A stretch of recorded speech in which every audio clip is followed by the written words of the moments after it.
साल था 2 अक्टूबर 2013। टाइम लगभग दोपहर के 2 बजे का था। सैन फ्रांसिस्को की एक लाइब्रेरी में बहुत सारे लोग बैठे हुए थे। कुछ लोग शांति से बैठकर किताबें पढ़ रहे थे और कुछ लोग लैपटॉप के ऊपर काम कर रहे थे। तभी लाइब्रेरी के अंदर एक लड़का आता है। कुछ देर आसपास देखने के बाद वो एक सीट पर जाकर बैठ जाता है। उसके बाद वो बैग में से अपना लैपटॉप निकालता है और अपना काम करना शुरू कर देता है। और कुछ मिनट बाद लगभग 2:15 पे उसको अपने पीछे शोर सुनाई देता है। उससे कुछ ही कदम दूर पर एक आदमी और औरत किसी बात के ऊपर बहस कर रहे थे। जैसे ही वो पीछे मुड़कर देखता है और उसका ध्यान उसके लैपटॉप से कुछ पल के लिए हटता है, तभी एक औरत साइड से उसका लैपटॉप छीनकर भाग जाती है और उसके आसपास जितने भी लोग बैठे होते हैं वो उसके ऊपर झपट पड़ते हैं। इससे पहले कि वो कुछ समझ पाता, उसको चारों तरफ से घेर लिया जाता है। ये साधारण सा दिखने वाला लड़का कोई आम नहीं था, बल्कि ये इस दुनिया के सबसे बड़े ड्रग लॉर्ड में से एक था। और इसको पकड़ने वाले लोग भी कोई आम लोग नहीं थे, बल्कि वो सभी FBI के सबसे खतरनाक एजेंट्स में से एक थे,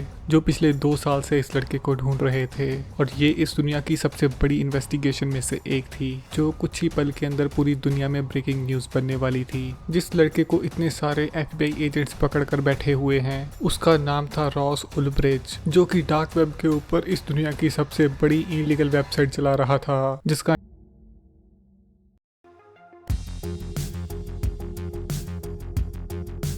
न्यूयॉर्क में FBI की साइबर क्राइम डिवीजन के 36वें फ्लोर पर पिन ड्रॉप साइलेंस था। एजेंट क्रिस्टोफर तारबेल अपने कैबिन में मंडे मॉर्निंग का रूटीन फॉलो कर रहे थे। एक हाथ में कॉफी का कप पकड़े वो अपने लैपटॉप के ऊपर ईमेल्स चेक कर रहे थे।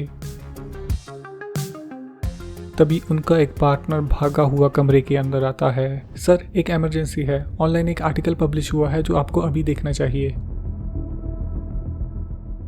क्रिस्टोफर अपना कॉफी का कप नीचे रखता है और क्यूरियस होते हुए अपने स्क्रीन की तरफ देखता है, लेकिन जैसे ही वो आर्टिकल पढ़ता है उसके पैरों तले जमीन खिसक जाती है। आर्टिकल का टाइटल पढ़ते ही क्रिस्टोफर के दिल की धड़कन तेज हो चुकी थी। The underground website where you can buy any drug you can imagine. उस आर्टिकल में लिखा था, डार्क वेब के ऊपर एक ऐसी वेबसाइट चल रही है जहां जाने के बाद आप हर तरीके की गैरकानूनी ड्रग्स खरीद सकते थे। क्रिस्टोफर ने कहा, this has to be some kind of joke. FBI के उस एजेंट को उस वक्त तक लग रहा था ये किसी तरीके का कोई मजाक है, लेकिन आर्टिकल में अटैच स्क्रीनशॉट को देखकर उसका शक यकीन के अंदर बदल चुका था कि डार्क वेब की मदद से पूरे अमेरिका में गवर्नमेंट की नाक के नीचे से हर तरीके की गैरकानूनी ड्रग्स लोगों के घर तक भेजी जा रही है। वेबसाइट का नाम था सिल्क रोड और इंटरफेस देखने में बिल्कुल अमेज़न जैसा प्रोफेशनल था। बिल्कुल clear design, organise categories, customer review system, even product ratings. लेकिन प्रोडक्ट्स देखने के बाद क्रिस्टोफर के रोंगटे खड़े हो गए। हर तरीके की इनलीगल ड्रग्स कलरफुल डिस्क्रिप्शन के साथ खुलेआम बेची जा रही थी। ड्रग डीलर्स की प्रोफाइल प्रोफेशनल वेंडर्स की तरह सेटअप थी और कस्टमर फीडबैक और क्वालिटी रेटिंग के साथ ये इंटरनेट के ऊपर ड्रग डीलिंग का एक रेवोल्यूशन था।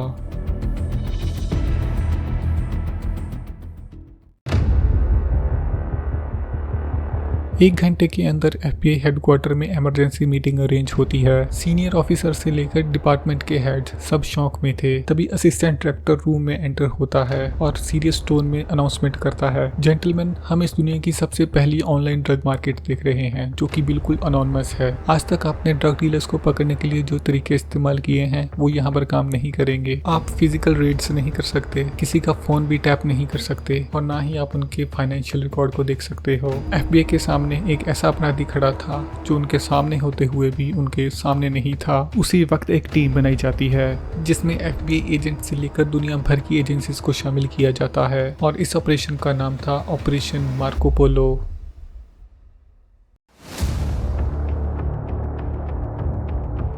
FBI सबसे पहली बार सिल्क रोड को एक्सेस करती है, जिसको देखने के बाद पूरी टीम सदमे में थी। लगभग 1000 से ज्यादा लिस्टेड ड्रग्स को देखने के बाद एक एजेंट बोलता है, ये तो ड्रग डीलर्स का अमेज़न है। यहाँ तक आते आते सभी ऑफिसर्स को ये तो रियलाइज हो गया था कि उनका सामना बिल्कुल एक नए क्रिमिनल मास्टरमाइंड से हुआ है, लेकिन ये तो बस एक शुरुआत थी।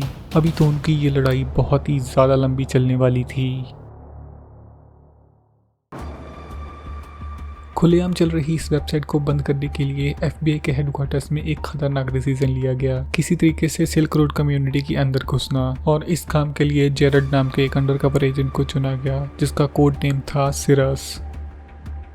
उसका मिशन ये था कि उसको सिल्क रोड के ऊपर एक प्रोफाइल क्रिएट करनी है और ऐसे एक्टिंग करनी है कि वो एक छोटा ड्रग डीलर है और ऑनलाइन अपना बिजनेस एक्सपेंड करना चाहता है। उसका मिशन क्लियर था, उसको धीरे धीरे ट्रस्ट बिल्ड करना था ताकि एंड में वो डेड पायरेट रॉबर तक पहुंच सके। लेकिन ये मिशन एजेंट की लाइफ को खतरे में डाल सकता था, क्योंकि डार्क वेब के ऊपर आपकी एक गलती आपकी आखिरी गलती हो सकती है।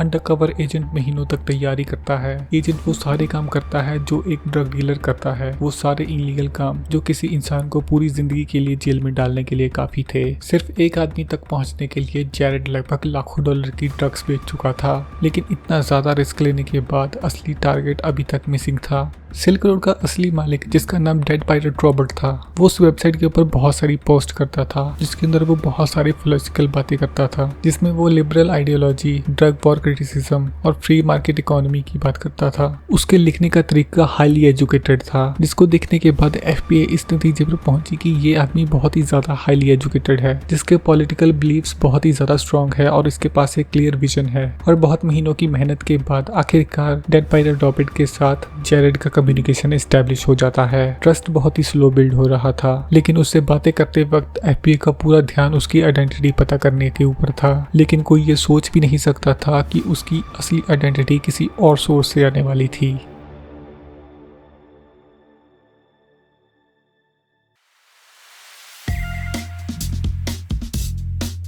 IRS investigator Gary Alford separately bitcoin case के ऊपर इन्वेस्टिगेट कर रहे थे, कम्प्लीटली अनरिलेटेड केस के ऊपर। इंटरनेट के ऊपर रिसर्च करते वक्त उन्होंने एक बहुत ही ज्यादा अजीब पैटर्न को नोटिस किया। उनको एक पोस्ट बहुत सारी वेबसाइट के ऊपर मिली और उस पोस्ट के अंदर वो सिल्क रोड की बात कर रहा था और बोल रहा था कि ये Amazon की तरह है लेकिन कम्प्लीटली अनोनिमस। और थोड़ी सी और रिसर्च करने के बाद वहां पर उनको एक ईमेल मिलती है जो थी rossulbricht@gmail.com। एल्फ्रोड को लगा कि यही वो आदमी है जिसने सिल्क रोड को बनाया है और तुरंत उसने FBI के हेडक्वार्टर में कॉल किया और बोला कि शायद मेरे को डेड पायरेट रॉबर्ट मिल चुका है, जिसका नाम है रॉस उल्ब्रिच।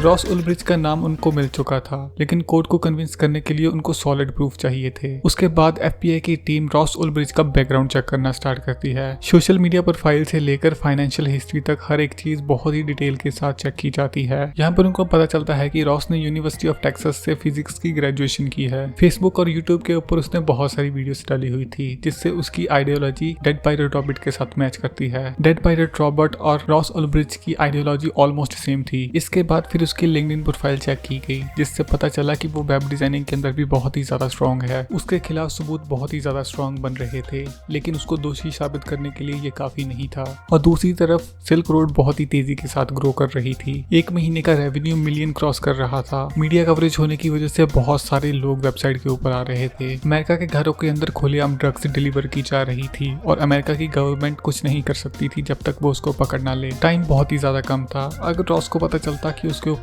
नजर की जा रही है तो वो तुरंत वेबसाइट को बंद कर सकता था और फिर FBI उसको कभी भी दोषी साबित नहीं कर सकती थी। FBI उसकी सिर्फ एक गलती का वेट कर रही थी और वो गलती उसने बहुत जल्द कर दी।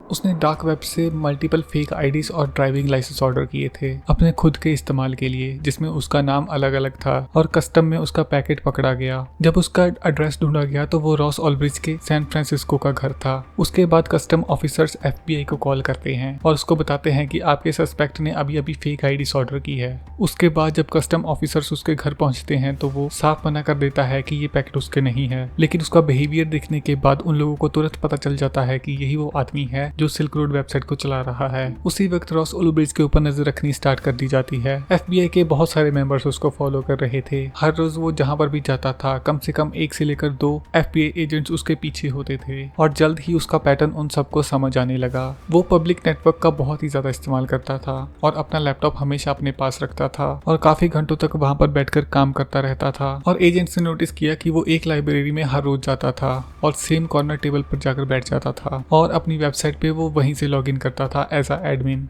और उसको रंगे हाथ पकड़ने की ये सबसे बेस्ट जगह थी क्योंकि यहाँ से बचकर भागने का कोई रास्ता नहीं था। एफबीआई के पास काफी एविडेंस थे रॉस की आइडेंटिटी को कंफर्म करने के लिए, लेकिन कोर्ट को सॉलिड प्रूफ चाहिए थे। चैलेंज ये था कि रॉस को उस वक्त अरेस्ट करना था जब वो अपनी वेबसाइट के ऊपर लॉगिन हो एज अ एडमिन, लेकिन इशू ये था कि अगर रॉस ने किल स्विच दबा दिया तो वो ये कभी साबित नहीं कर पाएंगे कि वही सिल्क रोड का एडमिन है। तो यहाँ पर फिर उन्होंने प्लान बनाया कि जैसे ही रॉस अपनी वेबसाइट के ऊपर लॉगिन कर लेगा तो वो उसका ध्यान बटाएंगे। जैसे ही वो पीछे को देखेगा तो एक एजेंट उसका लैपटॉप लेकर भाग जाएगी। वो रॉस को बिल्कुल मौका नहीं देना चाहते थे ताकि वो लैपटॉप को क्लोज कर दे, और 2 अक्टूबर 2013 वो दिन डिसाइड किया गया जब उसको अरेस्ट करना था। तो प्लान ये था कि पहली टीम डिस्ट्रैक्ट करेगी, लाइब्रेरी में फेक आर्गुमेंट क्रिएट करना ताकि रॉस का ध्यान भटक जाए, और दूसरी टीम का काम था कि तुरंत लैपटॉप को सीज करना, और तीसरी टीम उसको पकड़ने के लिए ताकि वो भाग ना जाए। और उसके बाद जैसे ही रॉस का ध्यान भटकता है तो एक एजेंट बहुत ही तेजी के साथ उसका लैपटॉप लेकर भाग जाती है, और वहां पर हम देख सकते थे कि सिल्क रोड के एडमिन का डैशबोर्ड खुला हुआ था जहां पर बिटकॉइन वॉलेट शो हो रहा था जिसके अंदर लगभग $28 मिलियन थे जो उसको अरेस्ट करने के लिए काफी थे।